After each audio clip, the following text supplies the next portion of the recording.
নমস্কার বন্ধুরা, নতুন একটি ভিডিওতে আপনাদের সকলকে জানাই স্বাগতম। এই মুহূর্তে আবহাওয়ার গুরুত্বপূর্ণ আপডেট নিয়ে চলে এলাম। বন্ধুরা, দুদিন আগে একটি ভিডিওর মাধ্যমে আপনাদেরকে জানিয়ে দিয়েছিলাম যে বঙ্গোপসাগরে ফের একটি নতুন নিম্নচাপ তৈরি হতে চলেছে এবং সেই নিম্নচাপের যে প্রাথমিক প্রক্রিয়া বা ঘূর্ণাবর্ত সেটা কিন্তু ইতিমধ্যেই তৈরি হয়ে গেছে। দেখতেই পাচ্ছেন পশ্চিম মধ্য বঙ্গোপসাগরে কিন্তু এই মুহূর্তে বায়ুপ্রবাহে ব্যাপক পরিবর্তন ঘটেছে। দেখতে পাচ্ছেন বাঁক নিয়ে অনেকটা বৃত্তাকারে কিন্তু বায়ুপ্রবাহ হচ্ছে, ঠিক আছে। এবং এটা আজই কিন্তু নিম্নচাপ বা লো প্রেশার এরিয়াতে পরিণত হতে পারে, এমনটা কিন্তু আবহাওয়া দপ্তর সূত্রে আপডেট পাওয়া যাচ্ছে। তো বন্ধুরা, এই নিম্নচাপটা কিন্তু তার পথ পরিবর্তন করবে এবং শক্তি বাড়িয়ে উত্তর বঙ্গোপসাগরের দিকে আসবে, অর্থাৎ পশ্চিমবঙ্গ এবং সংলগ্ন বাংলাদেশ উপকূলের দিকে আসবে এবং তার প্রভাবে কিন্তু পশ্চিমবঙ্গ বাংলাদেশে বৃষ্টির পরিমাণ বাড়বে। তো আজ এবং আগামীকাল রাজ্য জুড়ে আবহাওয়া কেমন থাকবে, রাজ্যের কোন কোন জেলার জন্য কী কী সতর্কবার্তা দেওয়া হয়েছে আবহাওয়া দপ্তরের তরফ থেকে, একই সঙ্গে আজকে কোথায় কোথায় বৃষ্টির সম্ভাবনা থাকছে, আগামীকাল কোথায় কোথায় বৃষ্টির সম্ভাবনা থাকছে এবং সেই সঙ্গে লেটেস্ট স্যাটেলাইট ইমেজ অর্থাৎ উপগ্রহ চিত্র এই মুহূর্তে আবহাওয়া সংক্রান্ত কী কী আপডেট দিচ্ছে সমস্ত কিছু আপনাদেরকে পরপর জানাবো আজকের এই ভিডিওটির মাধ্যমে। তো ভিডিওটি ভালো লাগলে অবশ্যই একটি করে লাইক করে দেবেন, অবশ্যই ভিডিওটি শেয়ার করে দেবেন। সেই সঙ্গে নতুন দর্শক হয়ে থাকলে লেটেস্ট ভিডিওর আপডেট সর্বপ্রথমে পাওয়ার জন্য চ্যানেলটিকে সাবস্ক্রাইব করে নিয়ে পাশে থাকা বেল আইকনে ক্লিক করে অল নোটিফিকেশন অপশানটিকে অন করে রাখবেন। লেটেস্ট আপডেট আপনারা সবার প্রথমে পেয়ে যাবেন। বন্ধুরা, প্রথমে আপনাদেরকে জানিয়ে রাখি, বঙ্গোপসাগরে যেমন নতুন একটা নিম্নচাপ তৈরি হচ্ছে এবং সেটা পশ্চিমবঙ্গ বাংলাদেশ উপকূলের দিকে আসবে, প্রাথমিক অনুমান সেটাই রয়েছে। একই সঙ্গে আরও একটি সিস্টেম কিন্তু পশ্চিমবঙ্গ বাংলাদেশের দিকে আসবে। এটা কোন সিস্টেম? দক্ষিণ চীন সাগরে একটা টাইফুন তৈরি হয়েছে বা ঘূর্ণিঝড় তৈরি হয়েছে। সেই ঘূর্ণিঝড়টা কিন্তু পশ্চিমবঙ্গ বাংলাদেশ এই সমস্ত রিজিয়নের দিকে কিন্তু আসতে পারে, তবে সেই সময় সেটা কিন্তু ঘূর্ণিঝড় নাও থাকতে পারে, সেটা কিন্তু একটা ভারী নিম্নচাপ রূপে আসতে পারে। সেটা কিন্তু ইতিমধ্যে বিভিন্ন আবহাওয়া সংস্থা, বেসরকারি আবহাওয়া সংস্থা কিন্তু তাদের দীর্ঘকালীন পূর্বাভাসে কিন্তু জানিয়ে দিয়েছে। সে বিষয়ে পরবর্তী সময়ে আপনাদেরকে একটা ডিটেল আপডেট করে দেবো যে কোন গতিপথে আসবে এবং কত স্পিড থাকতে পারে সেই ঘূর্ণিঝড়ের পশ্চিমবঙ্গ বাংলাদেশ এবং গোটা উত্তর পূর্ব ভারতে, ত্রিপুরাতে কতটা প্রভাব ফেলবে সেই ঘূর্ণিঝড়, সেই সংক্রান্ত আপডেট আপনাদেরকে পরে একটা ডিটেল ভিডিওর মাধ্যমে জানিয়ে দেবো। আজকে আমরা আলোচনা করব এই মুহূর্তে আমাদের ভারত, বাংলাদেশ এবং সেই সঙ্গে পশ্চিমবঙ্গ, ত্রিপুরা এই সমস্ত অঞ্চলের আবহাওয়া নিয়ে। তো প্রথমে আমরা দেখে নেব এই মুহূর্তে লেটেস্ট স্যাটেলাইট ইমেজ অর্থাৎ উপগ্রহ চিত্র আবহাওয়া সংক্রান্ত কী কী লেটেস্ট আপডেট দিচ্ছে। এই মুহূর্তে আপনারা দেখতে পাচ্ছেন ভারতের লেটেস্ট স্যাটেলাইট ইমেজ, যেখানে আমরা দেখতে পাচ্ছি এই মুহূর্তে পশ্চিম ভারতে কিন্তু মেঘলা আকাশ রয়েছে। দেখতে পাচ্ছি গুজরাট, রাজস্থান সেই সঙ্গে মধ্যপ্রদেশ জুড়ে কিন্তু মেঘলা আকাশ। একই সঙ্গে আমরা দেখতে পাচ্ছি যে মহারাষ্ট্রে কিন্তু মেঘের পরিমাণ কম রয়েছে, আংশিক মেঘলা আকাশ রয়েছে, তবে হায়দ্রাবাদ, তেলেঙ্গানা এই সমস্ত অঞ্চল জুড়ে কিন্তু ভারী মেঘ রয়েছে। বিশাখাপত্তনম, তেলেঙ্গানা জুড়ে কিন্তু ভারী মেঘ। একই সঙ্গে আমরা দেখতে পাচ্ছি ছত্তিশগড়ের দক্ষিণাংশ কিন্তু ভারী মেঘ রয়েছে।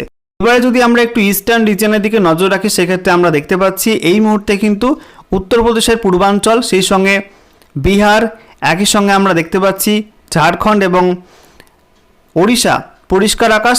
একই সঙ্গে আমাদের দক্ষিণবঙ্গের জেলাগুলিতে কিন্তু একাধিক জেলাতে পরিষ্কার আকাশ দেখতে পাচ্ছেন এই মুহূর্তে। দক্ষিণ চব্বিশ পরগনা, উত্তর চব্বিশ পরগনা, সেই সঙ্গে নদিয়া, একই সঙ্গে আমরা দেখতে পাচ্ছি পূর্ব বর্ধমান, এদিকে পশ্চিম বর্ধমান, সেই সঙ্গে পুরুলিয়া, বাঁকুড়া, ঝাড়গ্রাম, পশ্চিম মেদিনীপুর, পূর্ব মেদিনীপুর, হুগলি, হাওড়া, কলকাতা এই সমস্ত অঞ্চল কিন্তু পরিষ্কার আকাশ রয়েছে।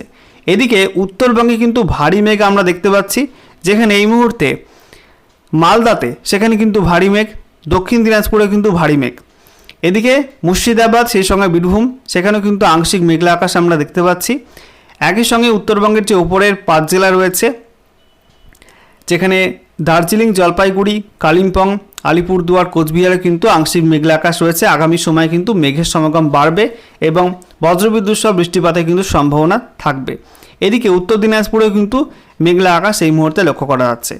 এছাড়া বন্ধুরা, এই মুহূর্তে কিন্তু পশ্চিমবঙ্গের তুলনায় বাংলাদেশের উত্তর সাইডে ভারী মেঘ বেশি লক্ষ্য করা যাচ্ছে।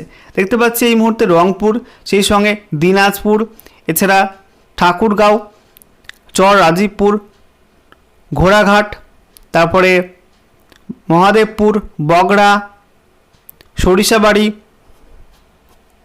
এদিকে সিংড়া, রাজশাহী, সিরাজগঞ্জ, ময়মনসিংহ এই সমস্ত অঞ্চল জুড়ে কিন্তু ব্যাপক ভারী মেঘ রয়েছে এবং এই সমস্ত অঞ্চলে কিন্তু বৃষ্টিপাতের সম্ভাবনা রয়েছে।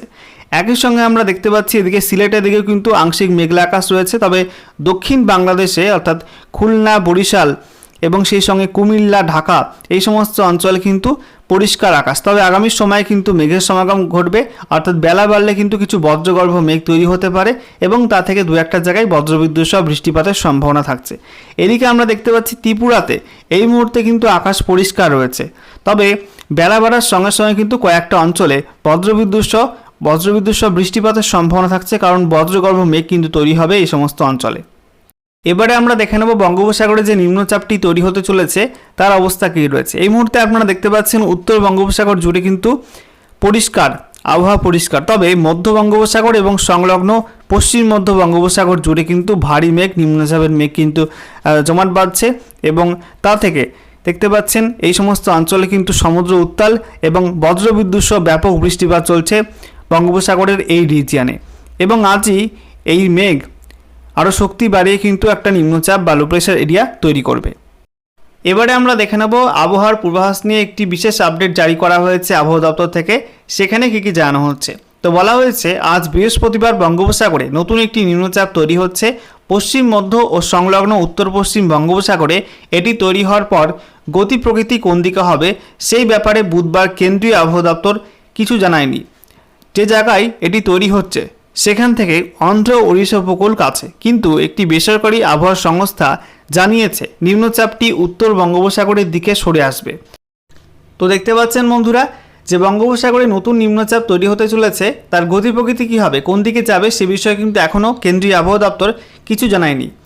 আবহাওয়া দপ্তরগুলো অর্থাৎ সরকারি আবহাওয়া দপ্তরগুলো কিন্তু একটু লেটেই জানায়, সমস্ত কিছু কনফার্মেশন হয়ে যাওয়ার পরে কিন্তু তারা আপডেট দেয়। তবে ইতিমধ্যে একটি বেসরকারি সংস্থা আবহাওয়া সংস্থা তারা কিন্তু জানিয়ে দিয়েছে যে নিম্নচাপটি প্রাথমিক অবস্থায় অন্ধ্রপ্রদেশ এবং সংলগ্ন ওড়িশা উপকূলের কাছে থাকলেও এটা কিন্তু পরবর্তী সময়ে তার পথ পরিবর্তন করবে এবং উত্তর বঙ্গোপসাগরের দিকে আসবে, অর্থাৎ পশ্চিমবঙ্গ এবং সংলগ্ন বাংলাদেশ উপকূলের দিকে কিন্তু আসবে।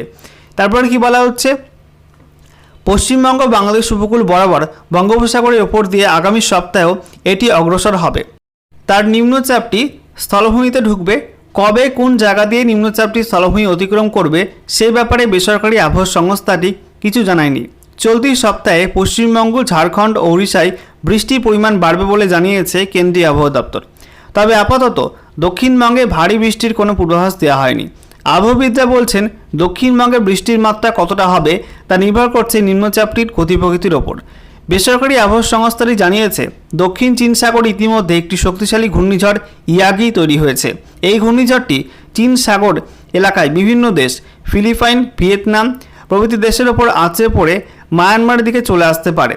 ঘূর্ণিঝড়টি দুর্বল হওয়ার পর বঙ্গোপসাগরের ওপর থাকা নিম্নচাপটির সঙ্গে মিশে যেতে পারে। বন্ধুরা এবারে আমরা দেখে নেব আলিপুর আবহাওয়া দপ্তর থেকে যে লেটেস্ট অফিসিয়াল নোটিফিকেশন জারি করা হয়েছে, সেখানে আজ এবং আগামীকাল রাজ্যের কোন কোন জেলার জন্য বৃষ্টিপাতের কী কী পূর্বাভাস দেওয়া হয়েছে। তো বলা হচ্ছে আজকে 5ই সেপ্টেম্বর 2024 তারিখ সকাল 8:30 থেকে আগামীকাল 6 সেপ্টেম্বর 2024 তারিখ সকাল 8:30 পর্যন্ত যে রেনফল ফোরকাস্ট জারি করা হয়েছে তাতে বলা হচ্ছে উত্তরবঙ্গের মধ্যে উত্তরবঙ্গের যে উপরের 5 জেলা রয়েছে দার্জিলিং, কালিম্পং, জলপাইগুড়ি, আলিপুরদুয়ার, কোচবিহার এই সব জেলায় কিন্তু ওয়াইড স্প্রেড রেনের সম্ভাবনা থাকছে, অর্থাৎ বেশি বৃষ্টিপাতের সম্ভাবনা থাকছে। এই সব জেলায় 76 থেকে 100% অঞ্চল জুড়ে কিন্তু বৃষ্টিপাতের সম্ভাবনা থাকবে। তবে উত্তরবঙ্গের বাকি 3 জেলা অর্থাৎ উত্তর দিনাজপুর, দক্ষিণ দিনাজপুর, মালদা জেলার জন্য কিন্তু ফেয়ারলি ওয়াইড স্প্রেড রেন অর্থাৎ কম বৃষ্টিপাতের সম্ভাবনা থাকবে। এই সব জেলার 51 থেকে 75% অঞ্চলে কিন্তু বৃষ্টিপাতের সম্ভাবনা থাকবে। এছাড়া দক্ষিণবঙ্গের মধ্যে বলা হয়েছে বীরভূম, মুর্শিদাবাদ, নদিয়া এবং সেই সঙ্গে দক্ষিণ 24 পরগনা, উত্তর 24 পরগনা, পূর্ব মেদিনীপুর, পশ্চিম মেদিনীপুর, ঝাড়গ্রাম এই সব জেলার জন্য কিন্তু ফেয়ারলি ওয়াইড স্প্রেড রেনের সম্ভাবনার কথা বলা হয়েছে, অর্থাৎ এই সব জেলার 51 থেকে 75% অঞ্চলে কিন্তু বৃষ্টিপাতের সম্ভাবনা তৈরি হবে। এছাড়া পশ্চিমের দিকে জেলাগুলি অর্থাৎ পুরুলিয়া, পশ্চিম বর্ধমান, সেই সঙ্গে বাঁকুড়া, এছাড়া পূর্ব বর্ধমান, হুগলি, হাওড়া, কলকাতা এই সব জেলার জন্য কিন্তু স্ক্যাটার রেনফল অর্থাৎ বৃষ্টির সম্ভাবনা নেই বললেই চলে, দু একটা জায়গায় ছড়িয়ে পড়া বৃষ্টির মতো হতে পারে। এরপর দেখে নিয়ে যাক আগামীকাল 6 সেপ্টেম্বর 2024 তারিখ সকাল 8:30 থেকে 7 সেপ্টেম্বর 2024 তারিখ সকাল 8:30 পর্যন্ত যে রেনফল ফোরকাস্ট জারি করা হয়েছে তাতে বলা হচ্ছে উত্তরবঙ্গের ওপরের 5 জেলা অর্থাৎ দার্জিলিং, কালিম্পং, জলপাইগুড়ি, আলিপুরদুয়ার, কোচবিহার এবং নিচের 3 জেলা উত্তর দিনাজপুর, দক্ষিণ দিনাজপুর, মালদা প্রত্যেকটা জেলার জন্য কিন্তু ফেয়ারলি ওয়াইড স্প্রেড রেন অর্থাৎ আরও কিন্তু বৃষ্টি কমে যাবে, অর্থাৎ এই সব জেলা 51 থেকে 75% অঞ্চলে কিন্তু বৃষ্টিপাতের সম্ভাবনা থাকছে। এছাড়া দক্ষিণবঙ্গের ক্ষেত্রে বলা হয়েছে মুর্শিদাবাদ, নদিয়া, উত্তর চব্বিশ পরগনা, বীরভূম, পশ্চিম বর্ধমান, পূর্ব বর্ধমান, পুরুলিয়া, বাঁকুড়া, হুগলি, হাওড়া, কলকাতা এইসব জেলার জন্য কিন্তু স্ক্যাটার রেনফল অর্থাৎ বৃষ্টির সম্ভাবনা নেই বললেই চলে। ওকে, তবে উপকূলবর্তী জেলা অর্থাৎ দক্ষিণ চব্বিশ পরগনা, পূর্ব মেদিনীপুর, পশ্চিম মেদিনীপুর এবং সেই সঙ্গে ঝাড়গ্রাম এই 4 জেলায় কিন্তু ফেয়ারলি ওয়াইড স্প্রেড রেন অর্থাৎ এই সব জেলার 51 থেকে 75% অঞ্চলে কিন্তু হালকা থেকে মাঝারি বৃষ্টিপাতের সম্ভাবনা থাকছে। এরপরে দেখে নেব আজকে 5ই সেপ্টেম্বর 2024 তারিখ সকাল 8:30 থেকে আগামীকাল 6 সেপ্টেম্বর 2024 তারিখ সকাল 8:30 পর্যন্ত রাজ্যের কোন কোন জেলার জন্য কী কী ওয়েদার ওয়ার্নিং রয়েছে। তো বলা হচ্ছে উত্তরবঙ্গের মধ্যে শুধুমাত্র দার্জিলিং জেলাতে কিন্তু বজ্রবিদ্যুৎ সহ ভারী বৃষ্টিপাতে হলুদ সতর্কতা রয়েছে। তবে কালিম্পং, জলপাইগুড়ি, আলিপুরদুয়ার, কোচবিহার এই 4 জেলাতে কিন্তু বজ্রবিদ্যুৎ সহ হালকা থেকে মাঝারি বৃষ্টিপাতের সম্ভাবনা থাকছে। এছাড়া উত্তর দিনাজপুর, দক্ষিণ দিনাজপুর, মালদা জেলাতেও কিন্তু বজ্রবিদ্যুৎ সহ হালকা থেকে মাঝারি বৃষ্টিপাতের সম্ভাবনা থাকছে এবং উত্তরবঙ্গের সব জেলার জন্য কিন্তু হলুদ সতর্কতা দেওয়া হয়েছে। এছাড়া দক্ষিণবঙ্গের ক্ষেত্রে বলা হয়েছে মুর্শিদাবাদ, বীরভূম, পশ্চিম বর্ধমান, পুরুলিয়া, বাঁকুড়া, পূর্ব বর্ধমান, নদিয়া, হুগলি, হাওড়া, কলকাতা, উত্তর এবং দক্ষিণ চব্বিশ পরগনা, ঝাড়গ্রাম, পশ্চিম মেদিনীপুর, পূর্ব মেদিনীপুর অর্থাৎ গোটা দক্ষিণবঙ্গ জুড়ে কিন্তু হলুদ সতর্কতা রয়েছে এবং বজ্রপাতের সম্ভাবনা থাকছে। দু একটা জায়গায় কিন্তু বৃষ্টিপাত হলেও হতে পারে, তবে বৃষ্টিপাতের জলের সম্ভাবনা নেই। বজ্রপাতের সম্ভাবনা থাকছে এবং বজ্রগর্ভ মেঘ কিন্তু তৈরি হতে পারে প্রত্যেকটা জেলাতেই।